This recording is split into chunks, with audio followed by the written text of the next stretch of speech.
عاملين ايه؟ يا رب تكونوا بخير، كل سنه وانتم طيبين.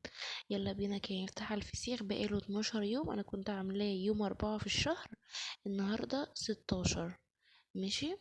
فتحت بقى كده الاكياس زي ما انتم شايفين كده بقى. بصوا يا جماعه الحلاوه، بصوا يا جماعه. جربي الطريقه، طبعا انا منزلاها عندي على القناه، الفيديو كنت منزلاه. آم، سهل، طريقه سهله جدا جدا، هتعجبك قوي، واعمليها عشان خاطر العيد او شم النسيم، طبعا حسب ما انت عايزه وبتحبي.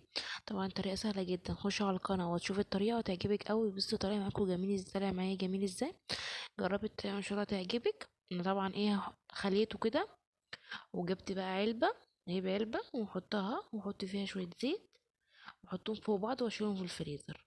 طبعا لغايه العيد، طبعا عشان احنا في رمضان، طبعا مش هناكل فسيخ في رمضان، يعني هنخليه العيد. وبس كده، يا رب يكون الفيديو عجبكم. طبعا لايك وشير وكومنت حلو وشير الفيديو.